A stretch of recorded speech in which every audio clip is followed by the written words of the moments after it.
No idea. Go. Well, welcome everyone. I'd like to call to order this July 8th, 2024 meeting of Snohomish County Fire District 4 Board of Commissioners. Thank you all for coming. If you would stand and join me in the flag salute, please. I pledge allegiance to the flag of the United States of America, and to the republic for which it stands, one nation, under God, indivisible, with liberty and justice for all.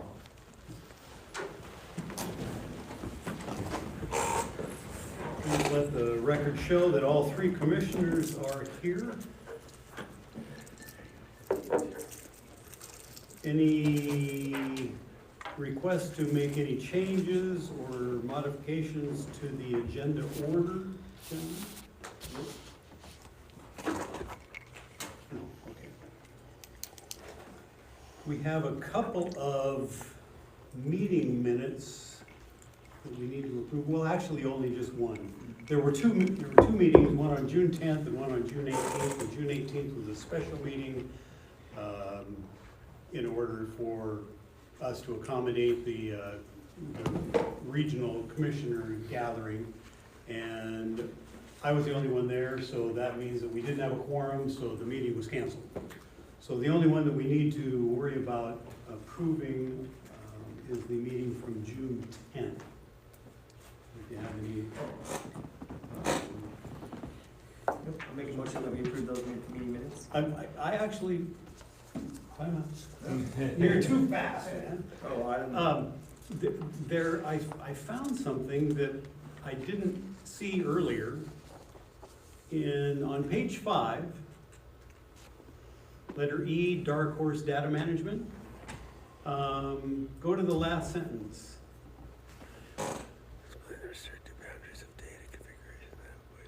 Oh, yeah. It just ends, I'm not sure. We could probably just take that out. I think we were going, if we, yeah. Was there something more? It was just saying that if we went with Surfer, that they would have the full control and we wouldn't have any say in how it was configured. So I think we could Do you want to that just sentence out. modify that sentence, or do you want to just eliminate that I would sentence? just eliminate that sentence, Okay. as long as you guys are okay with it. Yep. Okay, that's the only thing I found. So, motion to approve, your second? Okay, done. Now is the time in our meeting when we encourage members of the public to make comments. We ask that you limit your comments to 3 minutes. Is there anyone who would like to speak? No. Anyone online or emailed in? I do not think so. Let me check just to make sure nothing happened at the end.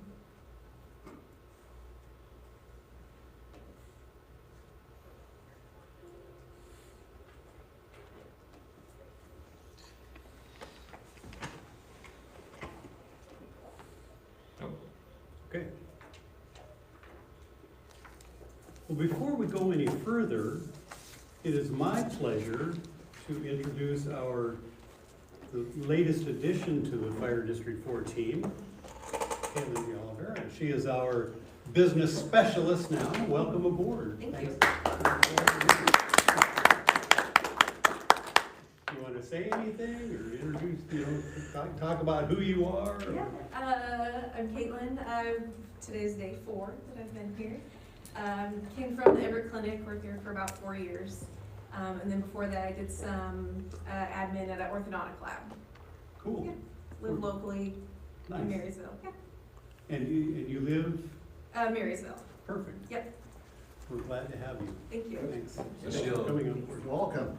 She'll mainly be working with Sam in the numbers, but as we do with everybody, there will be a lot of cross training. So she got to do records. Cross-staff, as we Cross-staff, say. yeah. She got to do records today. That's always the most exciting of any new. Yeah, file this where? Are you still here? This goes in here, why? Yeah.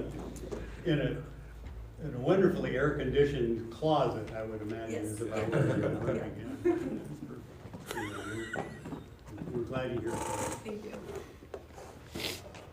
And you don't have to stick around, although it's gonna be riveting. Yeah. Accounts payable, questions or concerns there on anything? Nope. Okay, we'll consider those approved. Payroll? Okay. Yep, I'll pay it. Not paying anybody $1 million in overtime or anything like that, right? I didn't see it on my check. I think I would have noticed that, but Might not be here either. yeah, It'd be like in, I wouldn't be here to answer that. okay, payroll is approved as well.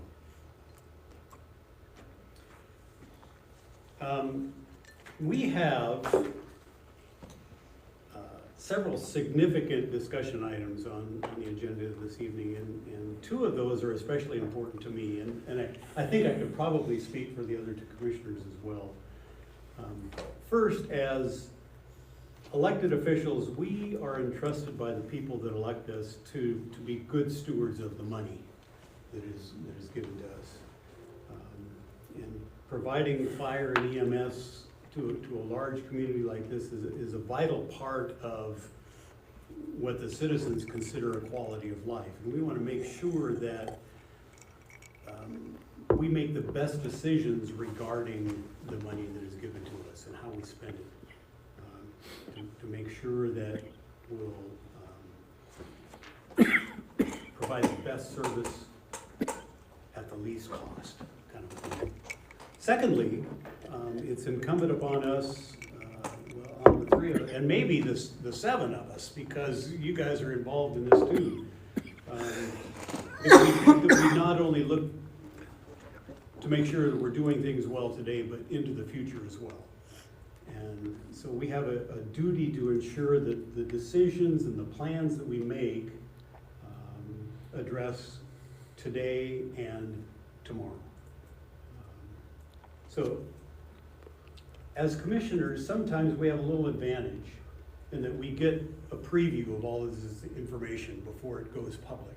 And so we have an opportunity to think through it and kind of almost decide, well, yeah, well, I think I'll vote for that one, or, you know, so we kind of, in some ways, have our minds already made up before we get to these meetings.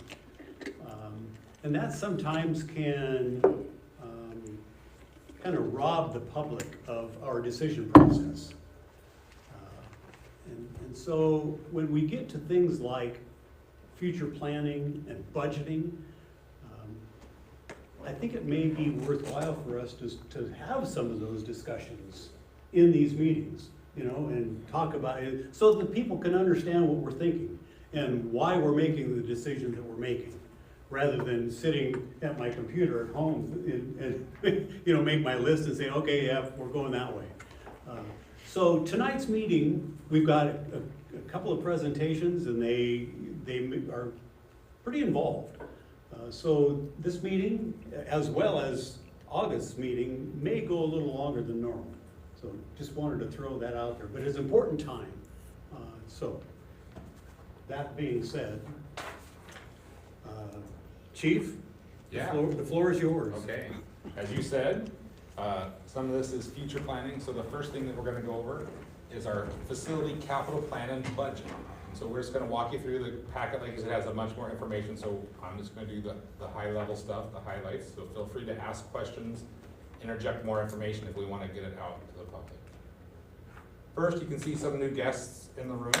We have Ralph Rohrer here from Turner Townsend Curie. He's our newly hired project and construction manager. Probably just the project part, and we'll defer the construction when it gets to there. But he's here to answer questions if anything comes up that he can be helpful with. Also, Jim Nelson will be presenting right after me. He's gonna be presenting about debt obligation options. And so if you have specific questions about that, I would suggest you wait till Jim's presentation and ask him during the presentation.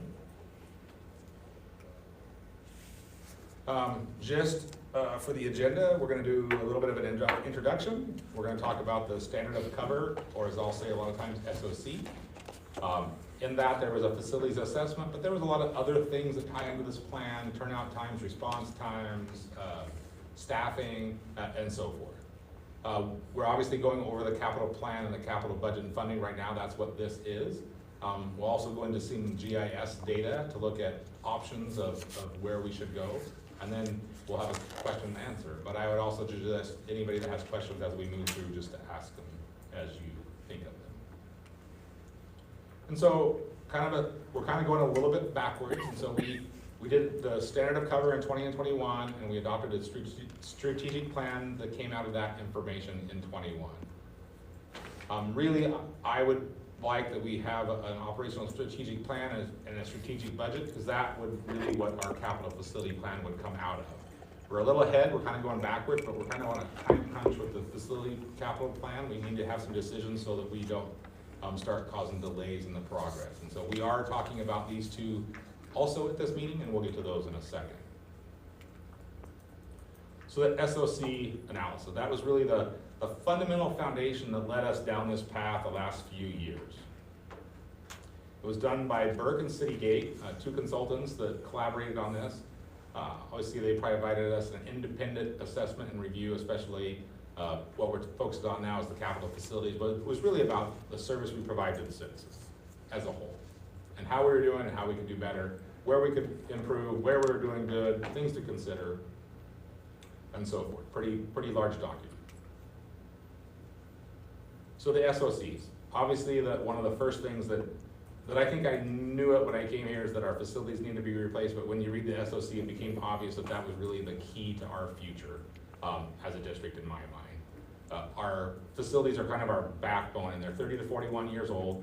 They were designed primarily for a volunteer response design. They don't function well for what we're doing. That not only affects just the quality of the building, but it affects the turnout time, which respects response time. And not only were they only built for volunteers, so they lack some functions they needed for full-time, but they were built with technology of 30 years ago. We have learned a lot of things. We have figured out better safety devices, better things to key on, better ways of doing things. Those often take either design elements or facilities or equipment that we don't have. It also keyed on that they felt Station 40 had little value for future needs. This recaps what I just said. They came out with a bunch of important findings, and the ones that are important to us in this discussion are finding 23, again, station's not designed to accommodate full-time live-in staffing. Finding 24, that the function-based safety designs are not where they should be. 25, two-story stations hinder turnout time and response. The Station 40. Finding 27, that's a key one. That's why we went to Pine Avenue, right? They didn't feel like that parcel size was big enough to even rebuild the station on, that we needed to look for a new property for that station. 28 also dovetails into that. They talk specifically in the finding about a ladder truck, but when you read it, it's really any service that we have that's centralized, a battalion chief, ladder, anything that we have one of is best located at Station 41. Well, when you put those two things together, it made sense to move admin to 41. If our battalion chief and our biggest station was at 41 and we had to build a new station anyways, that's why we started out on that Pine Avenue project, looking for a new headquarters stations, because of those findings there, but specifically 41, the 27, and 28. They felt that the current station location and makeup, in other words, a 3-station model at the current locations were the best option. And the data shows that it served the greatest number of people in the shortest travel time, which maximizes the first 2 ERF travel time. All of our stations were properly placed, meaning they had 360-degree service area and good access to major transportation routes. And the current location is what gave us the highest coverage for a 4-minute urban and an 8-minute rural.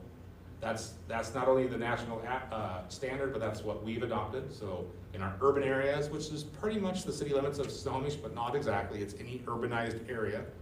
But as you know, all of our urban areas right against the city. We want to get to in 4 minutes travel time and drive time only. And then in our rural areas, we bump that to 8 minutes. And again, goes back to that one finding, any centralized response should be at Station 41. We also noted that half of our calls all fall within the city limits of Snohomish. That's another reason to centralize that there. And then separate from the SOC, as we move down the Pine Avenue property, it gave us an opportunity. We'll get to our phases. We were resolving another issue to really get this started, and it allowed us to collaborate with the city, which has been pretty beneficial to us. A good example of that is we just applied for the shoreline permit because we're doing it together. The city was the lead on the permit because they're the permittee and the permit giver. They don't have to pay the permit fee. That saved us over $300,000 just in a permit fee 2 weeks ago.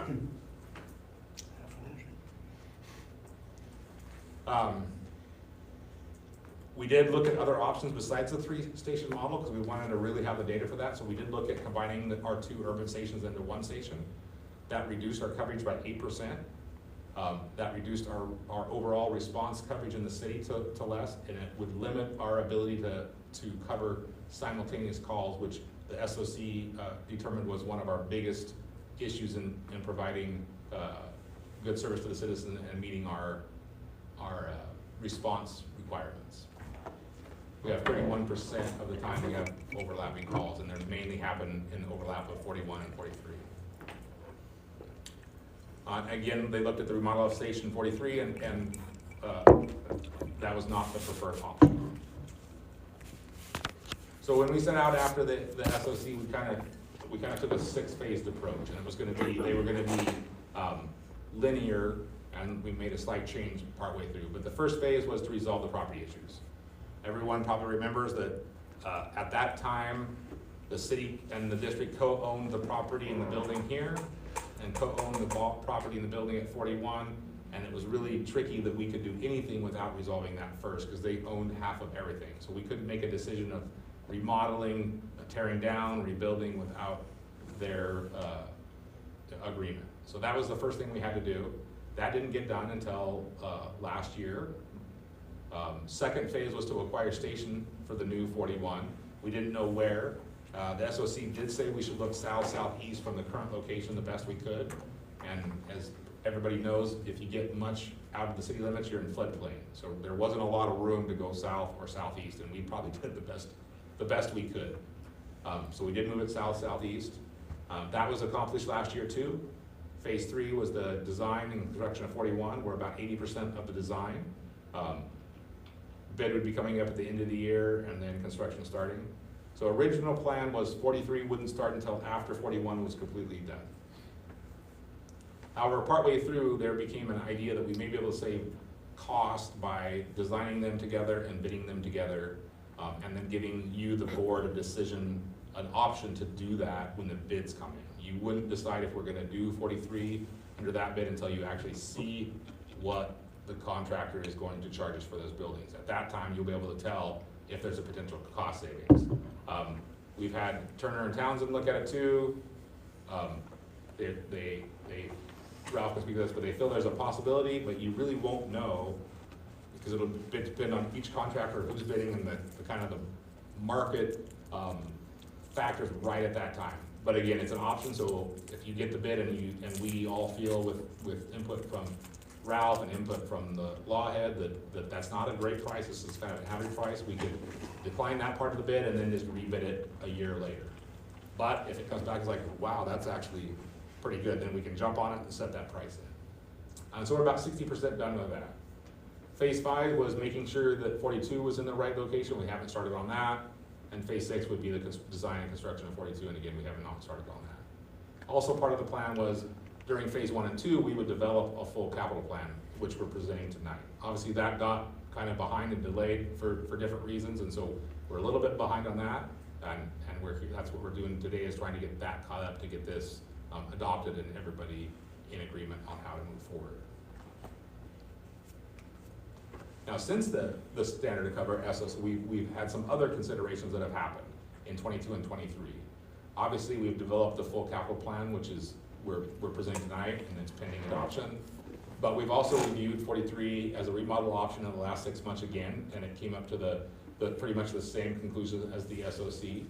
we reviewed if we wanted to build a secondary office space on the Pine property. There's room for that. So we reviewed that to make sure that we shouldn't do that now. And we also reviewed, we are reviewing if Station 43 is in the best location. We're about 80% complete with that, but so far there's no new data that's divergent from the SOC. So board actions. We as staff recommend that in the next few months that you make a decision on the capital plan and the budget and the funding options. You consider adoption of the strategic budget in the same time frame and the operational strategic plan. And we do this because we feel that having these documents and having everybody on the same page allows us to maintain confidence of the taxpayers. Also, if we don't delay the project, we will save money. Construction expenses go up over time, and they go up much faster than inflation. So as we delay these projects, if we delay them, it will only cost some future board, some future day, some future budget, even more funding. And so that's what we have here, adopted, and we're waiting for your consideration for these in the next few months. So public outreach, what have we told the public? So the SOC was public, the strategic plan was public, and then the last kind of public interaction we had, there's a lot of public outreach to create the strategic plan, input from the public for the strategic plan, but our levy lid lift that we did last year was probably the last time that we had a lot of public interaction. And so our messaging to the public at that time was that with the levy passing, we would build one fire station on Pine Avenue and replace one or two others as funding as allows. And so that's where you are at right now. Are we gonna replace that Pine Avenue, and do we feel we have a plan to replace that one or two others? We also were very clear that the projects would be completed without voted on debt. We always had an idea that there might be debt, and in the 2021 era, I was really planning on doing traditional bank loans. It was cheap and easy. And then about less than a year ago, there was a bunch of tech bank crashes, and bank loans are no longer cheap nor easy. So council, and Jim will probably get into this more. So now councilmanic bonds are really the better option of this, in our view. We've also had a specific station design public input meeting, along with all the open board public meetings where we've talked about things. And again, we believe we should continue that public outreach. Again, these documents are part of that, to maintain the trust and confidence of the citizens.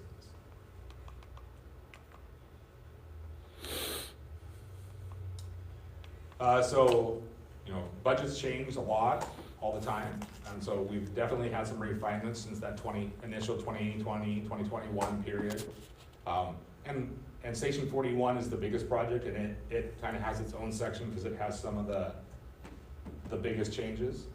We added square footage to the station to meet our district's needs and future plans.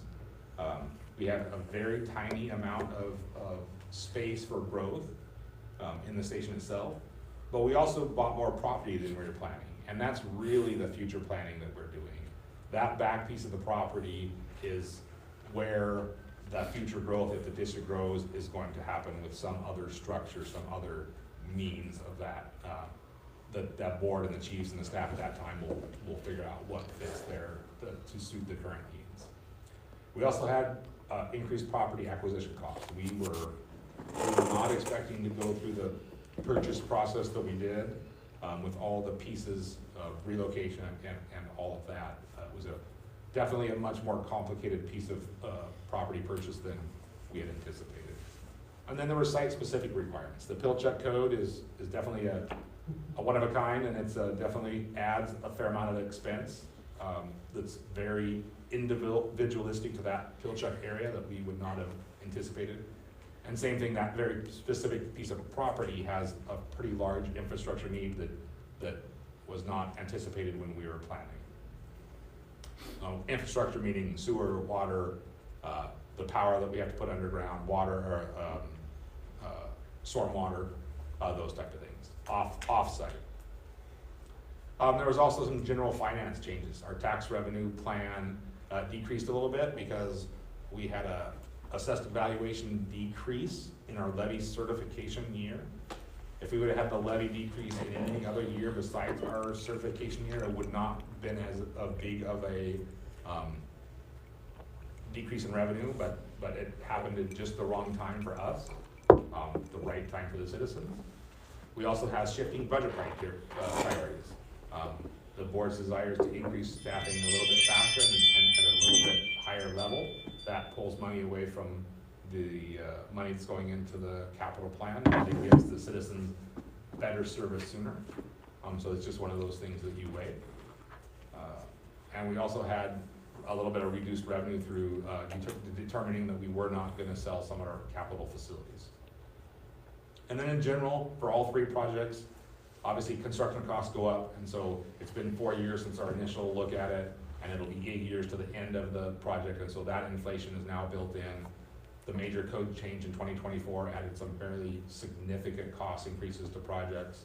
And then we've just refined our design and requirements for the long-term district functions.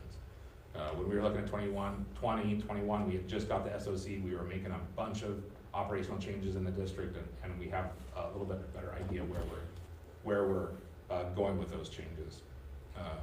We've also done some more evaluation of those potential options, the remodel, the station location, the admin building, which has added some cost, and then additional professional services, i.e.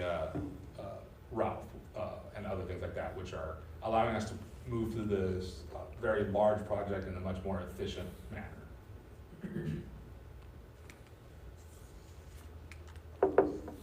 So the budgets, you have a much more detailed budget in your packet, but we've kind of slimmed it down for here. You can see just the building is sitting about 13 million. Our original was 10 to 12, so we really, from 2020, so we're really not that far off. The big increases in this budget came in these two areas and these two areas. And the soft costs, because when that, and that go up, the soft costs go up proportionally.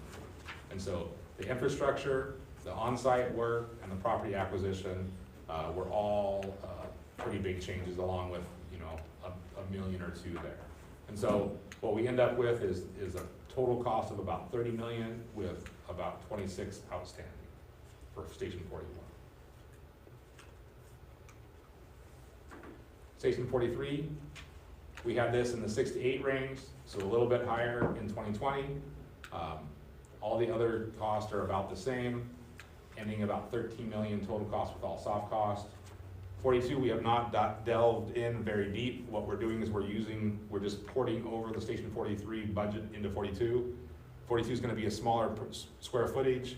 The reduction in price for square footage is going to be overcome by the cost increase of inflation of construction. And right now we're calling that a wash until we can have time to get a little bit deeper into that.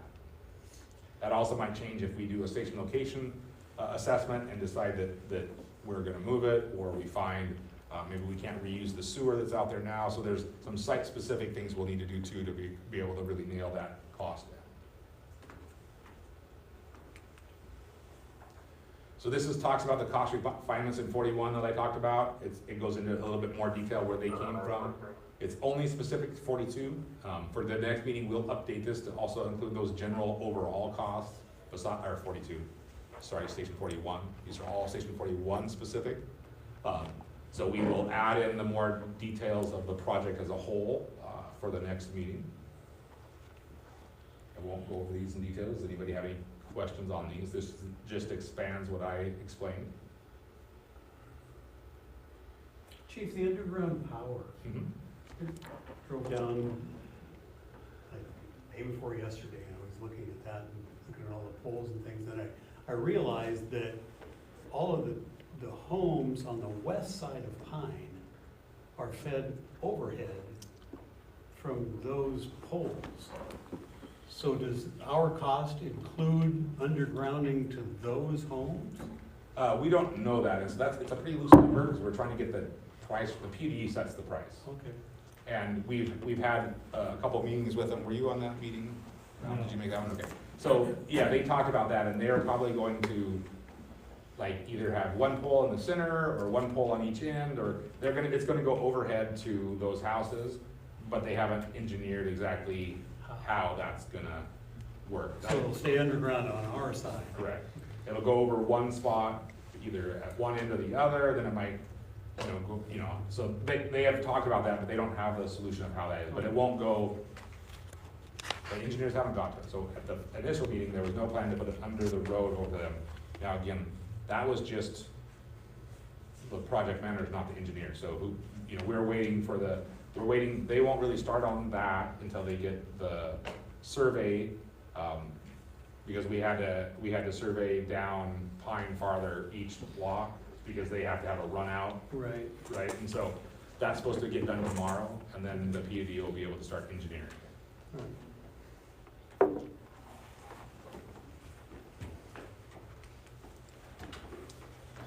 Again, we worked up a budget, I've used input from Lawhead, from Ralph, and from Ken Williams, the real estate attorney, trying to get a budget if we move the station, what that would do.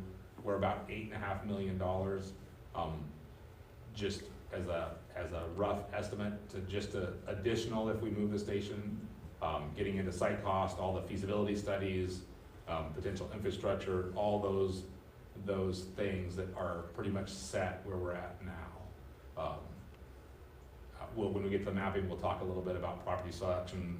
Kenan had a pretty good take on that, I hadn't thought about. So we can answer any questions about this.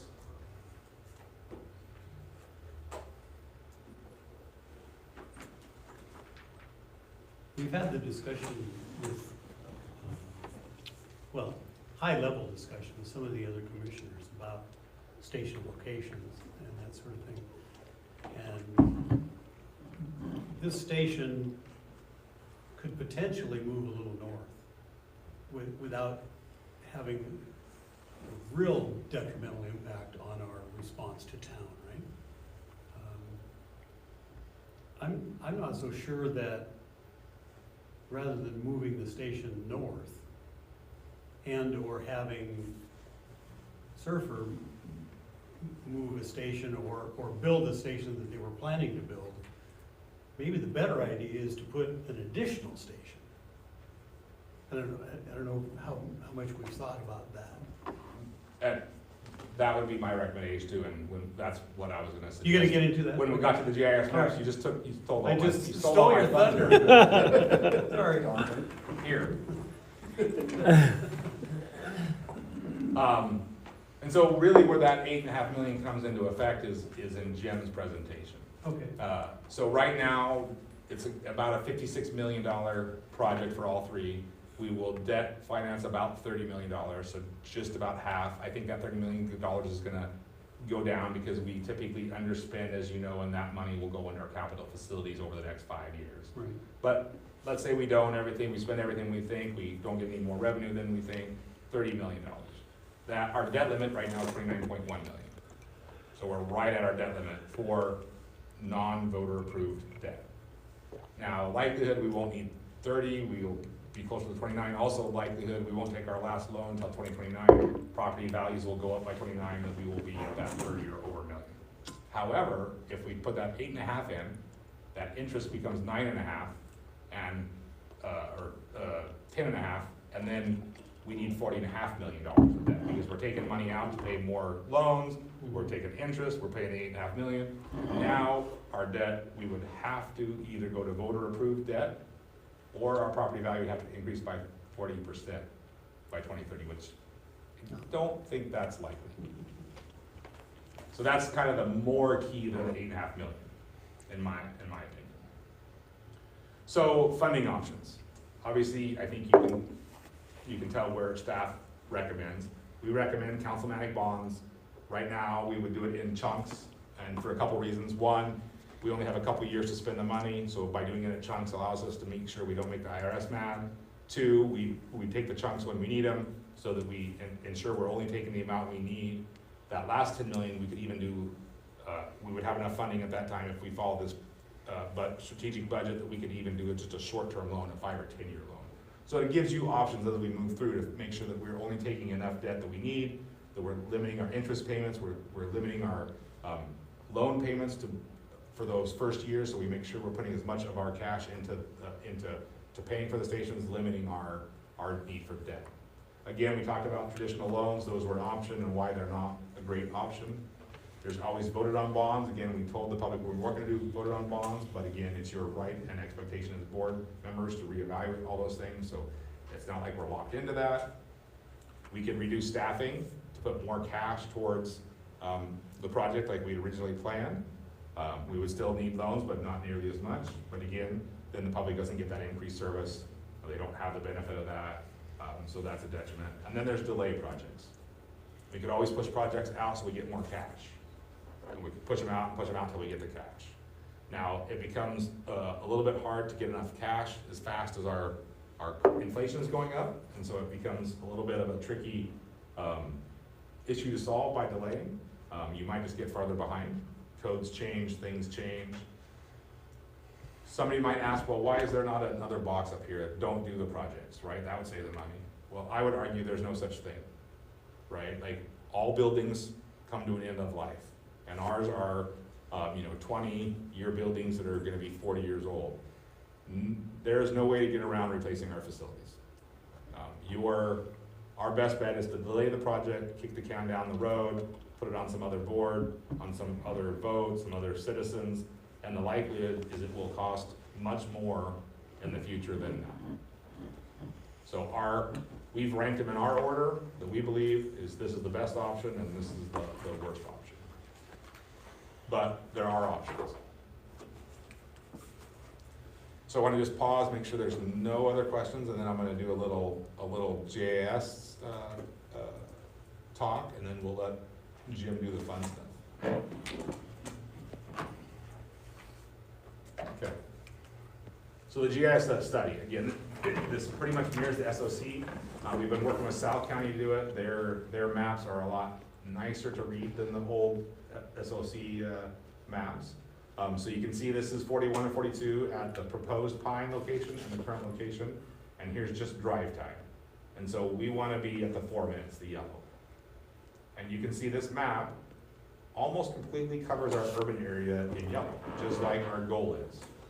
And then our rural area is covered to 6 minutes, and really remember our rural goal is actually 8 minutes, so we would have 2 more minutes that we could add on that. And at the end, I'll show you a map that is not a perfect, but a better representation of the 8 minutes. Now, we also talked about earlier about overlapping calls, right? And so that's when 41 has a call and there's another call in 41's area. So for 43 to meet our goal of time, we actually can't have any yellow. If we had 4 minutes through here, then there was no way that 43 could get to 41's area without not meeting their time goal. So really what we want is this color of green and touch. We're pretty good. We got the 3 minute as a little band through there, so not too bad. But this is what you want it to look like in an urban area. So we did some plotting. So we said, what does it look like if we put 43 at Pickford and Sinclair? Well, you see the red starting to pop in the urban area here, around Blackman's Lake and up in here, and then you start getting yellow between the 2 stations. And you see that the gain is up here in the rural area, the much less populated area. The other thing the SOC tells us is that the city limits of Snow Beach is predicted to grow by 19% population over the next, now I can't remember the time, I think 20 years. And the county, the unincorporated, is about 5%. So our growth is gonna be here, our density here is now. These are the districts, this area here, and this area here that is gonna allow for 5-story buildings. Our highest risk, where we want the high ERF, the low turnout time. We also looked at Bickford and 56th. So again, you get a little more around the Blackman and here, and you still got a little here, and you got that yellow tinge there. And then we looked at SR9 and 30th, whereas some people like to call it the King Charlies. Not quite as bad. You only have a little bit around Blackman's Lake. You still have this chunk, and then you get this chunk here. And again, everyone improves up in this area. And this is just a reminder, this is what the Current and Pine Avenue stations look like. That nice yellow ride around the urban area. The other thing that Kinnan reminded me is all of these three, oops, sorry, wrong way. All of these three scenarios are the perfect property. Basically, we put it right in the intersection of 9th and 30th. And unless that property is for sale, if we had to go down an eminent domain or anything like that, we have to draw a circle and look for any property that is willing to sell willingly. And then we would have to show why that property could not work. So the likelihood is we wouldn't get SR 9 and 30th. We'd be a block or two this way, or a block that way, or half a block this way. And so every half a block we move actually worsens this, and this. And so these are best case scenarios in the what ifs compared to what we know of now. And this is exactly why the SOC recommended keeping our locations at the 3-station model. Because this is saying the exact same they said, where our current model and current locations have the best coverage, road coverage for our urban area 4-minute response. And then I just want to give an example. So this is the same map with South County, and you can look in the urban area how their greens touch a lot of places, right? And again, as we look for 30 years from now, 20 years from now, we should be looking at, if we're growing that much, that this is the model we want to go to. You can see up here, we've got all of our rural areas that we would be improving are almost covered by the 6, even though our goal is 8. This is the planned new location for Station 32, instead of right there. And so you can see surfers doing the same thing in row. They're bringing their stations in to border the call density, the density of population to be able to cover those calls. I don't know for a fact, but my guess is when they were doing their accreditation, they were having a hard time meeting their response goals because 32 was coming into the city to cover those calls a lot, and they weren't meeting their response targets. We also have to remember our high-risk occupancy and our critical occupancy. So schools, government buildings, nursing home, elder care, multi-story buildings, First Street, all those buildings are what take the highest number of people. So we want a good ERF response to those and a good first unit in. And as you can see, they all lie between 43 and 41. Here's our high-risk occupancies. They pretty much all lie in that urban core, like you would expect. And here's our heat map of calls. And so, try to figure out what that one is. But you can see that all of our call heat, our density of calls, happens again between 41 and 43. And so by having them here, 43 and 41, when the other one is out, can cover it and still meet our response goals for a lot of them. This is just structure fires heat map. Again, almost all lie right in between.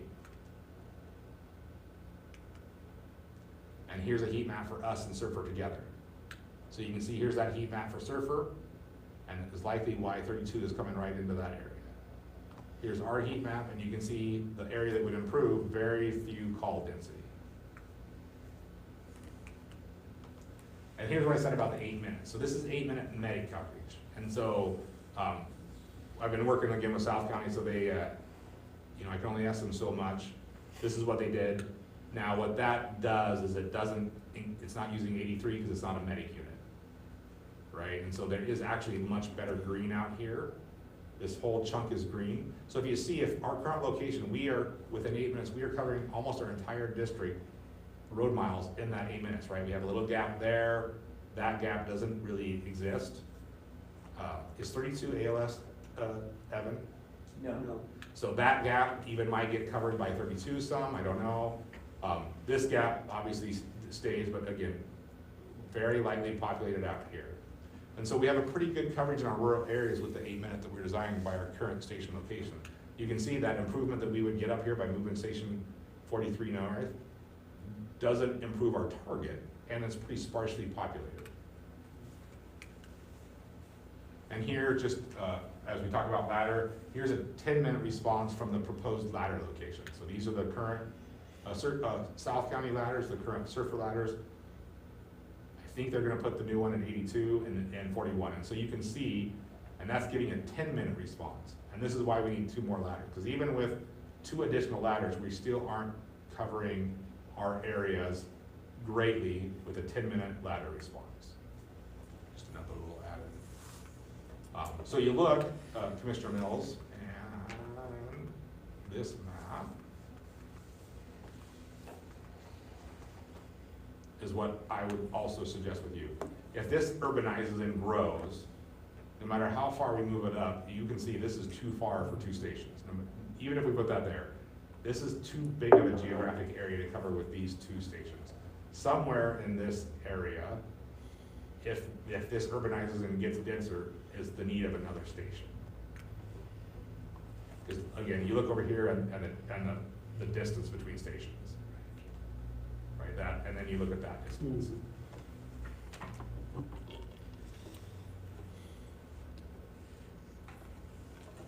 I'm guessing, in looking at some of the South County greens, it appears that their stations are a little further, could be a little further apart than 41 and 43, and yet they still maintain, I'm guessing that's because of the road construction, I mean, the road Access. grid? Correct. Yeah. Yeah. And that's what you take into account, and then, you know, what would be, you know, when we didn't, but my guess is they've also figured like this is probably not a whole high call density area, I don't know what's there, you guys know better, but you're always balancing this, when you look at it, is what I call geography-based stations. And so it's a balance between Yes. geography-based stations Yep. that we have to do every day. Get around. So, yes, Oops, I'm going the wrong way. you need more than one way. Chris was not like my clicker using it. Yes. And call volume based stations, right? And there is not a right answer or a wrong answer. Because then there's also population based station decisions. And so, yeah, I'm not sure about South County, Yeah. what that is, but yeah, the road system is definitely probably better there, and they can get more places. So you look at 41, it's 43, and I think they still might be a little off, but you look at 41, its green meets a lot of these. But you look at that station, that one's a pretty small green, that one's not too much different there. You look at 83, again, the road system, and it has this weird shape, right? Like that's, so yeah, it has to do with the road system.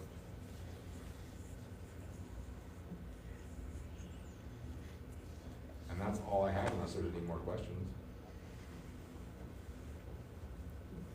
What time of day, Chief, did you use as an average for response? Because we were just discussing, you know, with Highway 9 and the limited access, I was just kind of curious, because that's going to have a dramatic impact on response times. Correct. This is assuming no traffic. This is all best case scenario. This is all, you can drive at what the GIS program thinks is the maximum speed, which is usually, I wouldn't say no traffic, but pretty light traffic. Nothing, no congestion like Highway 9 at going to work and getting off work if you're going the wrong way. So sirens and air horns. That's why we don't like divided highways. So if there's nothing else, I'll let the fun guy take over. Thank you, Don, great presentation. I don't know if you want to call up my presentation. I can, give me just a sec. Just so the audience can see and. Sure. Is Yeah, that thank this- you. Is that this, Jim? Yeah, and I think everybody has a copy. So I'm known as a bond underwriter, financial advisor. I think I work with about 95% of fire districts in the state that issue bonds. I'm not bragging, but that's just, you know, the way it is. And so we just finished Snohomish Fire 17, Granite Falls. They were rated AA. They did a non-voted bond. The city of Granite Falls has had a sewer moratorium that has held their growth back. And so they did a special request for a 5-year prepayment option. It's standard in the bond world, the first 10 years are not prepayable. And so they went with a 5-year because they feel they'll get all sorts of impact fees and growth and be able to pay off that bond early, which is pretty interesting. And then I do work with Snohomish Regional Fire and Rescue on their bonds. They haven't done anything lately. And then South County Fire, they're looking at some sizable projects for the future, but then they're being strategic, and they've been working with communities like Mount Lake Terrace and others to annex them in. and then their plan is to go to the voters for a large bond. So yeah, it's pretty interesting. So I'll talk to you on debt capacity, I'll talk to you on ratings, which lowers your interest costs the higher the rating grade is. But then what comes into play there is what are your cash reserves? If you draw down too much cash and say contribute it to a project, then that might impact your bond rating grade. And so you just kind of have to look at that balance. And then we'll also talk about some helpful tools, like if you're spending cash for capital improvement purposes, when you think about equipment, property acquisition, the IRS has a rule that if more than 60 days is expired from the date the check went out the door and you don't have a reimbursement resolution, then you've lost that opportunity. So we call it a safety net, where the commissioners, a bond attorney would do it at no cost. They would prepare a simple 3-page reimbursement resolution. You go on record, kind of name the projects that you're doing, and then if you want to replenish that cash in the future, you have that flexibility. So I saw the $4 million, 30 million less the 4 million. I assume you've already paid that. How long ago did you pay for that? That's been going on since 21, really. Oh, okay, yeah, so then you can't reimburse it. But that's fine too. A lot of times municipalities want to, they call it putting skin in the game, to demonstrate that. And so do you have the clicker and I can Yep. just... You want it? Sure. Yeah, so stop me at any time. I speak a lot at the Fire Chiefs Conference, Fire Commissioners Conference, and I'll try not to get into the jargon. So the first thing we always say is look at the financing process, prioritize the projects, and think about, okay, what are the priority of projects, and then look at your revenue sources. So I know that you collect the GEMT, Ground Emergency Medical Transportation, federal reimbursement dollars, which is great, and you also collect transport fees. And that's how a lot of fire districts now are affording non-voted bonds, like Granite Falls Fire District. So, that's great. You want to do a non-voted bond. Your maximum non-voted debt capacity today is 29 million. So then that becomes a challenge too. If, what happens if you have cost overruns? What's your backup plan? Could you possibly come into grants? And then from there, it's deciding on the term of the financing. For fire districts, the maximum financing term is 20 years. So we typically say, I'm a big proponent of finance it as long as you can, 20 years, then you can always exercise that prepayment option and pay it off early. Sort of like finding your dream home and go, do I finance it over 15 years or 30 years? It's usually safer to finance it longer and then exercise that prepayment option. But Don brought up a good point. You do it in series, and it could be that one of those series, maybe the market improves for banks. Banks right now, thanks to the Federal Reserve, their interest rates really went up. The longest they're willing to do financing for is like 10 years, maybe 15 years. There's a few out there that will offer a prepayment anytime option, but their interest rates are higher. That might be different a few years from now, but like Paulsbo Fire Department, they, a few years ago, we looked at all the options and showed the district. They went with a bank financing, it's prepayable anytime, and then their plan is to go to the voters in a few years and to be able to go for a larger bond and have the flexibility, if they want to pay off the non-voted bond with a voted bond. Key Peninsula Fire District looked at that, and so it's interesting. All these districts have different options, so it just depends. Here we see on page 3 the types of debt. So limited tax general obligation bond, you have to look at 3/8 of 1% of your assessed valuation in the year that you issue. And as you know, your regular current expense levy, regular levy is $1.50. Then on top of that, you get GEMT monies and transport fees.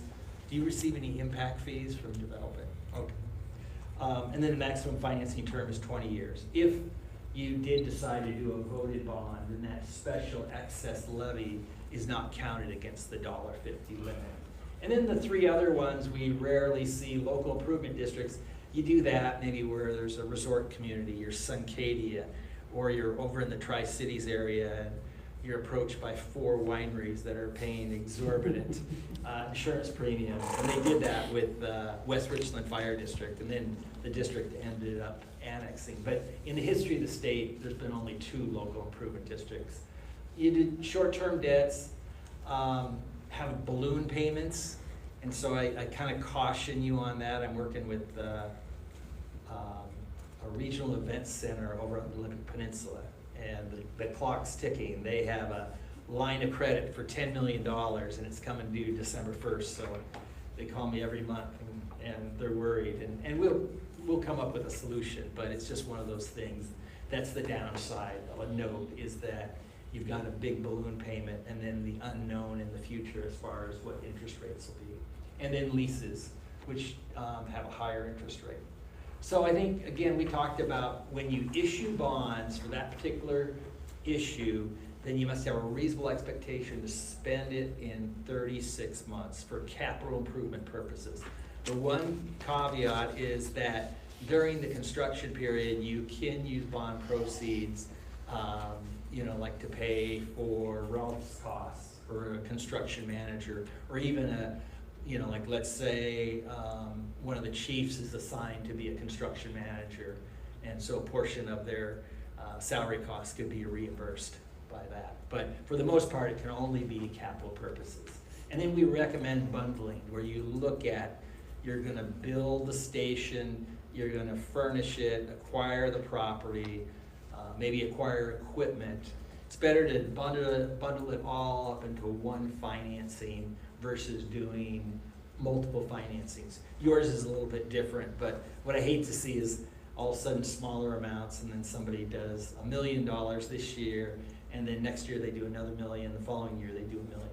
Well, in essence, they could have done one bond for $3 million and only pay financing costs one time as opposed to multiple times. So that's just something to keep in mind. We already talked about the reimbursement resolution.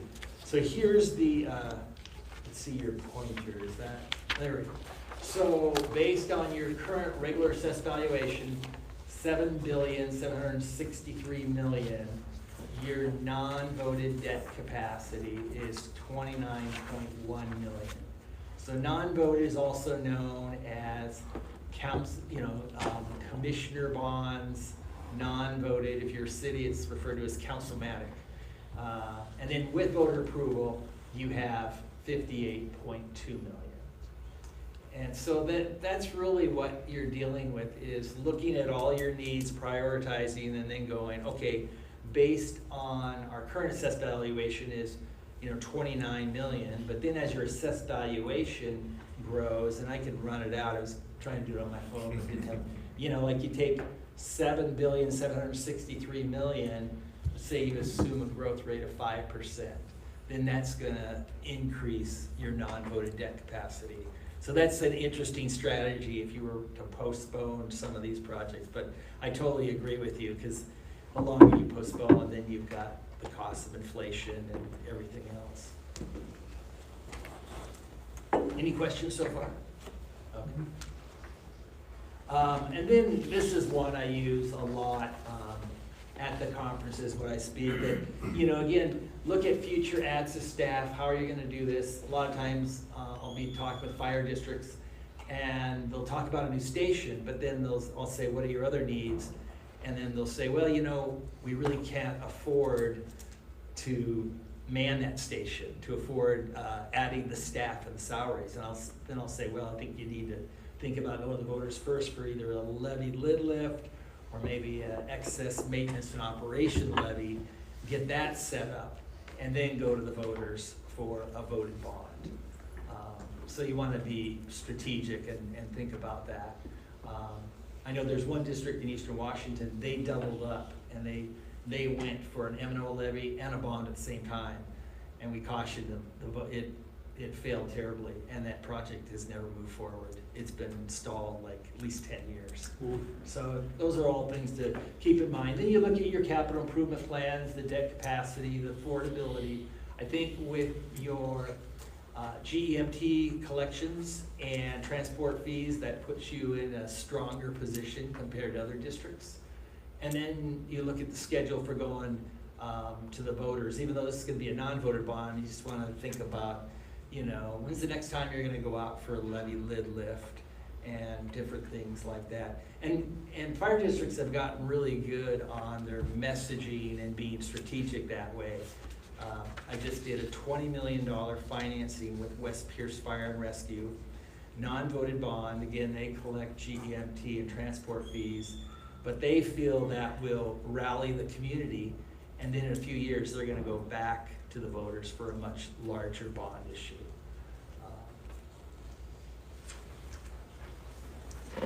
This is tradingeconomics.com is a great site, but I think the good news for you, I'm looking at page 7 here, is this statement here at the bottom. Well, first off, you look at the left and you can see inflation, and it is going down.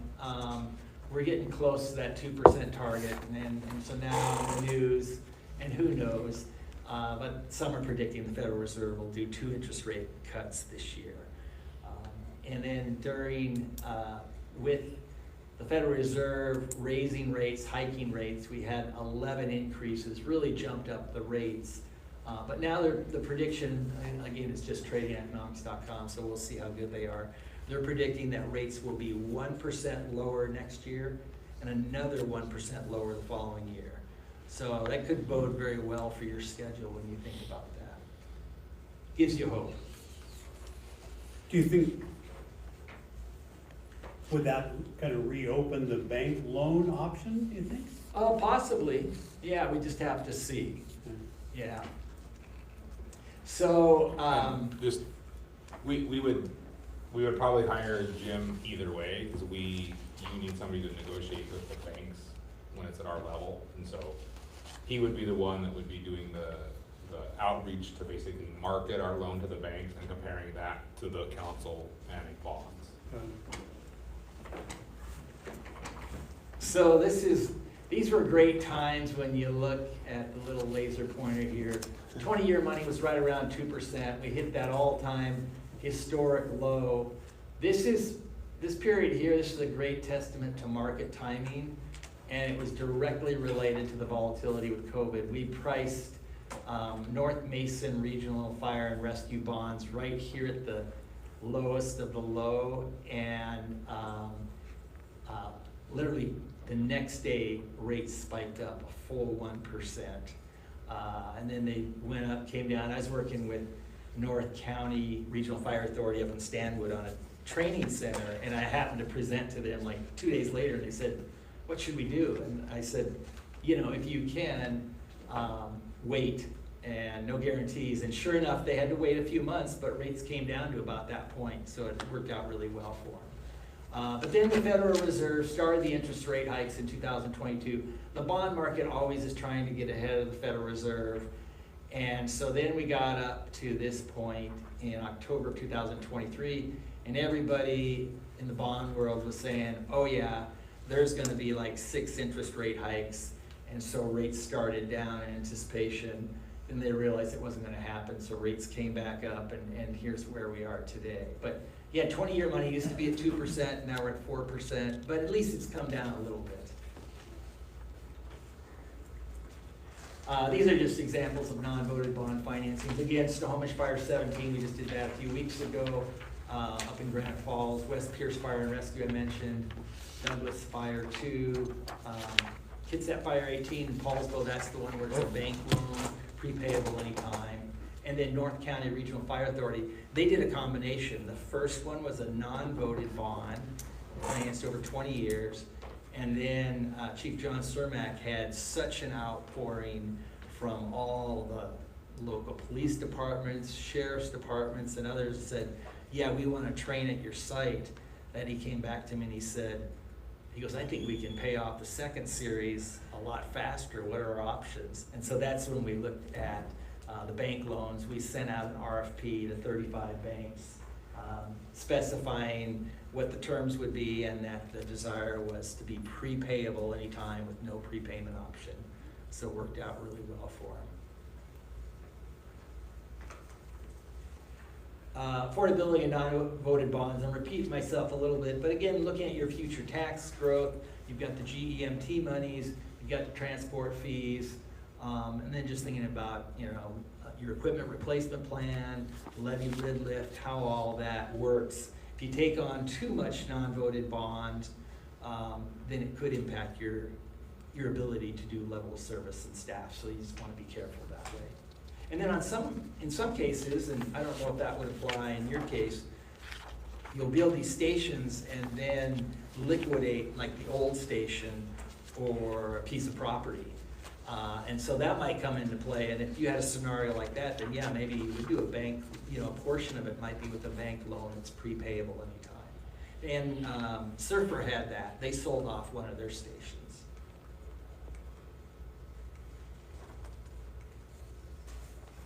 So here's where estimated payments are right now, and I would say focus in on 20 million. If you look at 10 million, or I should say 20 years, you look at 10 million, then the average annual payment is roughly 758,000 for every 10 million you finance, and the estimated net borrowing cost is about 4.35%. But then you can see, as you go with a shorter term, then your annual payment goes up. And so, and there's a 5-year financing, and then your payments get really large. So that's why we say it's usually better, and it gives you more flexibility to finance it over 20 years, have that prepayment option, and then you can always shorten it up versus sort of, having that pressure of like a 5 or 10-year financing. This is an example of the bank rates. And again, they're mostly doing 10 years, some are doing 15 years, but you can see rates are a lot higher. 15 years, 5.7% to 6%.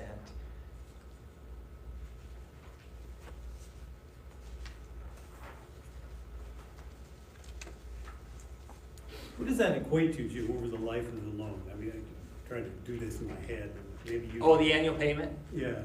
Oh, Well, no, the interest rate. What, Like every percent on 10 million, what would it be for like a 20-year loan? Oh, I'd have to get back to you on it. okay. I know, yeah, I'll follow up with Chief, but I know like for, just assuming a 20-year bond that's publicly issued, that's rated, I think for each $1 million you finance over 20 years, your average annual payment's about $75,000 a year. And, I think that's helpful just to think about that. I know, would it be for 0%? Yeah, I know. Well, and it's, yeah, maybe you can get some grants or talk to your legislator, yeah. This just shows, Don asked me to show an example of local versus a public bond sale, and I just happen to have this one in the file. This was in 2017, and you can see Clark County Fire Number 6 and South Whidbey Fire Rescue both beat the local program. The process of the public bond sale and even going with the bank financing, you get more service, it's tailored to meet your needs, and it's tailored to meet your long-term funding needs, long-term financing options. You might do a quick, I don't know that I've given all the board what the local program is, so just a quick. Yeah, it's a pooling program, and it was primarily set up for smaller financings. So they do a fair amount where they'll finance community college projects and things, and then they'll do some municipalities. So I can speak rather authoritatively because I've been doing this long enough, but years ago I worked for US Bank. We actually created the program, it's called FlexLine, and then it was renamed by one of the county treasurers.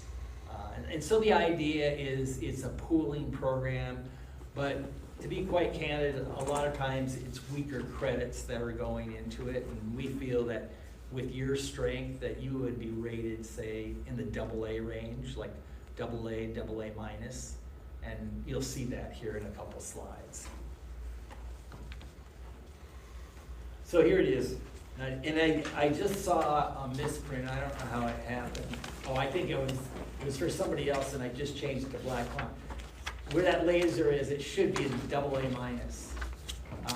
But as an example, Snohomish Fire 17, Granite Falls, it was a surprise to us, they got a rating of AA. We were kind of estimating AA minus because how their economy was stalled, and so that was great. I worked on the very first fire district in the state to get the highest rating of AAA, and it wasn't a big district. It was Central Whidbey Island Fire and Rescue, Chief Ed Harden in Coopville. Boy, my fingers are heavy. Here we go. And you know, so there's some fire districts out there that have high ratings. The other one was North Shore Fire District, but that's because it's at the north end of Lake Washington. Higher assessed values, higher per capita income. But again, you know, we coach and prepare you through that process as far as establishing a rating grade. It's looking at major employers, major taxpayers, unemployment rate, per capita income, looking at how much debt you have, what are your future debt plans, last 5 years of your financials, and what we call unrestricted cash as a percent of annual expenses. So you want to certainly have that above 25%, ideally above 50% or greater. And then management, where you look at how you budget, your audits. The latest and greatest thing is you want to be on a 2-year financial audit cycle. That's the hammer that just came down from Standard & Poor's, and they actually started polling withdrawing ratings because the state auditor's office has been late. So it's one of those things now we're advising customers, if the state auditor's office calls you and says, oh, you're a great credit, do you mind if we postpone it, your audit a year? Say no, because if you have a rating, then your rating could get pulled. So, but then how you budget, doing a financial forecast of at least 6 years or longer, and the reason we recommend that is because you're on cash basis. So that makes the rating analyst more comfortable when you do a long-term financial forecast. Kind of are some of you familiar with Bill Cushman's model? Yeah, that's so. So, the weighting that is given each one of these different areas, is it like the credit bureaus where it's top secret and you don't know what you need to do to make it better? Well, I have a pretty good idea because I work with so many fire districts, and yeah, and we have a former rating analyst on staff. So yeah, and you look at slide 16, and again, recent issue for Yakima County Fire District number 5. They got an A+, which is a good rating for them in the Zillow area. But their economy's more limited, so that's why they got the A+. Then you go up and you see there's Snohomish Fire 17, AA. There's Surfer, but I call that a little bit of a stale rating because they haven't been to the bond market in a few years. So good chance they could achieve like a AA+. Let's see, I can say it, it's public. West Pierce Fire and Rescue, they got an A+, same as Yakima Fire District number 5. But what they did is their strategy, and they've been very successful. They get grants and they draw down their cash right before they go to the voters for levy lid lift. But unfortunately, it hurt them on the rating grade. But not the end of the world. They ended up purchasing a bond insurance contract, which was like buying their rating up to a AA. So, so yeah, we look at all those things and just kind of talk about it. Look at the economy and,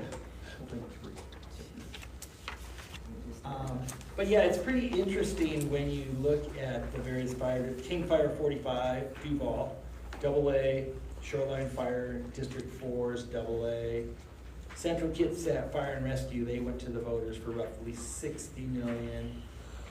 They're in Silverdale, they got a rating of AA plus. So yeah, it's kind of fascinating. We look at all these different municipalities and then coach and prepare them for it. So another thing that I would suggest is to think about a financial management policy or an updated financial management policy, where you go through a formal policy and it talks about, it's basically formalizing all the good work that you're already doing. So you'd say that you're gonna be audited at least every 2 years, you do a financial forecast, you have a goal for an unrestricted cash reserve as a percent of annual expenses of say 25% or greater. And that you do monthly financial reports to the commissioners. So probably a lot of things you're already doing, but that'll help you and help the chances for a higher rating.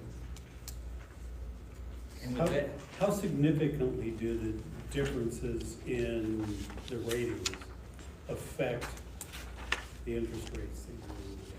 yeah, you're raining on my parade now, Brian. No, I'm doing it again. See, So- now you know how I feel. Yeah, oh yeah. So it used to be that we would see the differential between each grade. It used to be around 0.10%. But then we saw, so you know, like if 20-year money's at 4% and you're at a AA and now you get a AA minus, you're at 4.10%. You know, not the end of the world. Well, now there's been, you might say, a shrinking or a condensing of that differential. So it's only about 3 to 5 basis points. So you're at 4%, now with a AA, now you get a AA minus, you might be at a 4.03% or a 4.05%. But it does make a difference over 20 years. Are there other things that can be impacted besides interest with that rating? I mean, are lenders more willing? Yeah, there's certain buyers, the higher your rating grade, there's certain buyers that, as we say, will come out of the woodwork and want to buy your bonds. Okay. It could be like insurance companies, banks, money managers. They might have a policy where they'll only consider bonds with a rating of say AA or higher, AA minus or higher. So as a quick aside, Evan, before you walked in, I was saying one of my goals a number of years ago was to work with all the merits. So I didn't realize there was more now. Jeez. So I worked with Bob. And then, are they your uncles? No, Bob's my dad. Oh, Bob's, okay. Yeah. Where does he live now? Yakima. Yeah, so he knows me because we worked together on Klickitat Fire District and the Natchez. Yeah. So and then who's the individual that was the chief in Prosser? It's his brother, Doug. Doug, yeah, I worked with Doug, and then I know Keith. I worked with him, and I can't remember the fourth one. But anyway, after I started working with him, I thought, oh yeah, I got one more and it'll be 4 for 4. So, so when I saw your last name, I thought, yeah, you got it. That's funny. But with that, I'd be happy to answer any questions. Ralph, you too. Good. So yeah, again, on the series of bonds, you want to look at that, see what you can spend over a 36-month period, and then just decide. It's like, okay, do we do 1, 2, or 3 series? I think considering your schedule, it is optimistic to look at it and go, yeah, you know, if you're going to delay another 1, 2, 3 years, there's a good chance that rates will be lower based on that slide by tradingeconomics.com. And then, yeah, and then I think the other thing too is just to think long-term, how is this gonna fit with our needs? Finance it, I would say, at least 1 or 2 of those series over 20 years, look at those annual payments and then project out and just see how that works with your current expense fund, the GEMT monies, and the transport fees, and we can help you to cash flow that out. But then it could be like the third series, and depending on the interest rate market, and everything else going on, it could be that third series is a bank loan that's prepayable anytime. It could be a unique circumstance where maybe you're selling a piece of property, or you think you'll be coming into additional monies, and then you could pay that down. Great information, thank you. Yeah. Mhm. Yeah. Okay? Okay, Yeah. I'm still here. Let me know. If you have additional I'll grab that questions. from you, yeah. Yeah. Yeah, and you can stay as long as you want, or? This is the one So, in your packet, like I said, there's much more in depth. We have the cash flows for the different projects, have the more detailed budgets of all the projects. Ralph and I will continue to refine those budgets in the next month to get them down. We're all in the same ballpark, my numbers and his, but we have some that are higher and some that are lower compared to each other, but at the end, we end up the same, and so we'll work on those to get those really nailed down, because mine were a lot of just percentages for those soft costs, and Ralph has better information than just a percent, so we think we can get the numbers more detailed, although they probably won't change the bottom line. Do you have anything to add from the first presentation or this one, Ralph? No, I think, as you said, a lot of times early on, a budget is put together by taking construction and looking at history on costs based upon construction, and therefore those budget numbers become percentages of construction. And that's usually okay as a rule of thumb, but as you get into the project, you need to nail those down and say it's X. It's not some estimate that's gonna be changing as you go through the life of design, because design determines the cost of the project, right? So what I've been working on with Dawn is refining these numbers into real hard numbers to say, this is the budget for this line item, and nail them. So we're supposed to get a design development estimate on August 9th. We'll do a review of it. This is a construction cost estimate from your architect.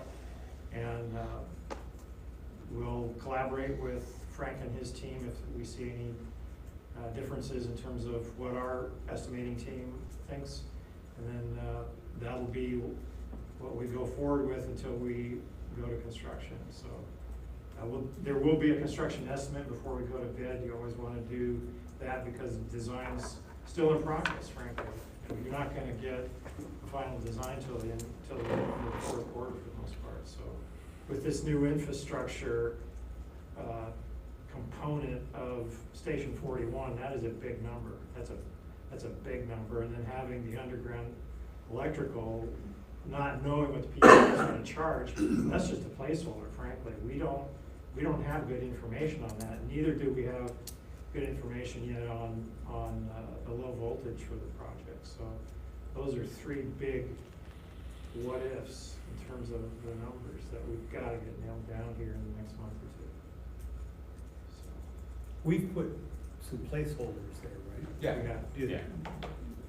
Well, so like the underground, we have 750,000. Remember, we're only gonna be paying 43% of that. So that allows the cost to be like 1.6, 1.8 total. We felt if our cost estimator from Law had looked at other similar projects, we would underground there. He felt 1 million was a likely amount for the total project, so, right? So we put in 1.8, then 43 of our 1.8. So yeah, we think, but again, just like the design until the PUD's engineers come back. Right. You know, so we're trying to build enough buffer, and then you saw that it looks pretty positive that we will get a federal grant for $3 million of the infrastructure project, so that might take $1 million of our $1.5 million of our bill off, and so that might come down, right? So we might, if we're lucky, we gain 200,000 off of the PUD estimate, and we gain $1 million off of the grant, or we get unlucky and the grant falls through and we have to pay 200,000 more off the PUD. So a lot of these things we just won't know. And then as good a cost estimate is, the cost is the bid, right? right? Like Granite's came in way under. They were like jumping for the high bid came under their estimation. And we could get that lucky, or ours could be way over the cost estimation. So the real true test is when you open up those envelopes. Yeah, that's a timing issue. You really wanna be out on the street in the first quarter and have it all wrapped up and breaking ground by the end of the first quarter if you can do it. That's when general contractors are filling up their bonding or capabilities, because the bonding companies are the conscious of the general. And by the end of the first quarter, most of them have 75% of their capacity tied up. So we don't want to get into second quarter next year. We want to stay away from that. And that's why the timing of this and getting a plan and getting, so we don't have to get those delays and end up in the wrong spot at the wrong time. In your experience, do you think Lawhead is far enough along that we're gonna be able to meet that? Yes, I do. I poured through the last round of design review documents, little PDFs on my computer. No more hard copies, thank you. That's a well-developed design development document. Bigger glasses. They've done this a few times before, so.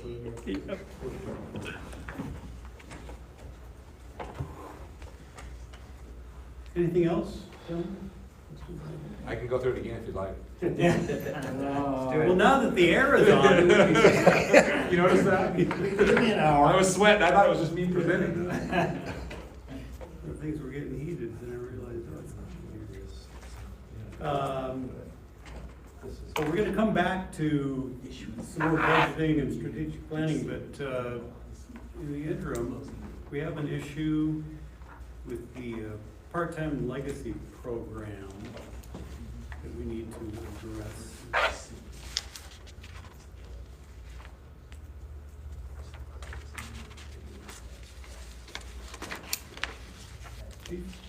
Yeah, so there was a concern or a question that came up at the last commissioner meeting about how the legacy and the new system work together. So Chief Hodkinson, Chief Osborne, and myself, we kind of put a plan together on a way to bridge those, to get those options if we wanted. And so I kind of went through and highlighted the differences of them and how we could bring those people over by giving them an option on how to move them from the old system to the new system, because it really is two different systems. And it's starting to create some issues administratively? Yeah, it's always a challenge to administer two systems, and so that's, we would actually prefer that we only had one system, the new system, and so if they want to go there voluntarily, that would be a huge benefit to administration. Jason, and I say that, we, meaning him, is managing the two systems. How many people are we talking about? There's two on the legacy system. Two. And they will have an option, is that correct? That's what we're proposing, yeah. Proposing, but with a window, like, we need to know, like, I would not want this option to sit out there for 10 years, right? Like, so I think we put in 2 years. I think that's what we said, a 2-year period that you have the option, and it is not undoable, but it is a challenge because you do have, when we started it was more than 2. We're down to 2 legacy, and so they have different requirements than new, but pros and cons both ways. Yeah. I know coming in has a 72 shift minimum, a legacy has 56. Legacy gets offered insurance, and we got 1 and 1, one that takes it, one that does not, but there is some differences. And then when we talk about if we ever did some sort of experienced part-time hiring list in the future, then all candidates would be qualified because they all have the exact same qualifications. They've been through the academy, they've done all the same stuff.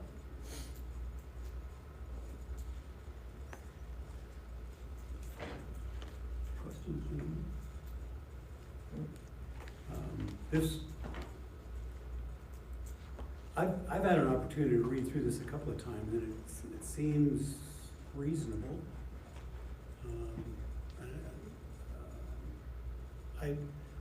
I don't know that we need to spend more time on it. No. We can take an action this evening rather than postpone it, or, Right, I feel comfortable taking it. I would move that we accept the recommendation of the staff on this and implement that. I'll second that motion. All in favor? Aye.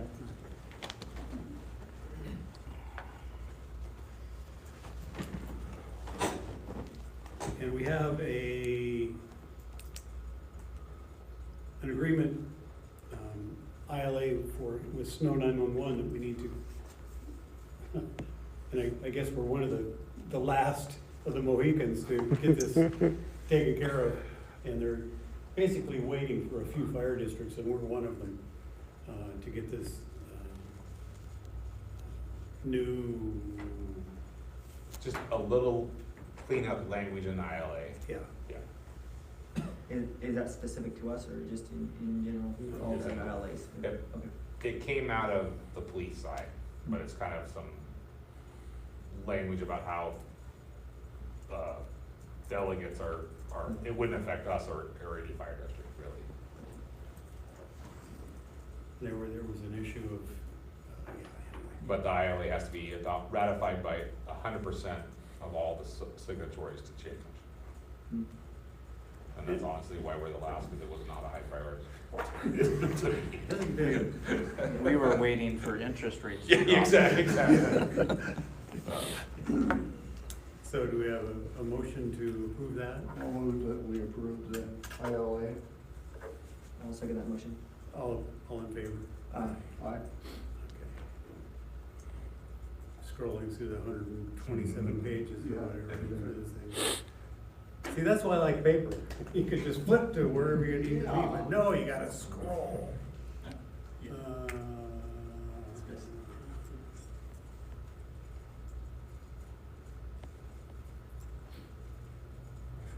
The auditor's report. I think Craig can give this briefing. Oh, yes. Commissioner Erickson, you were there. I was there. You were there.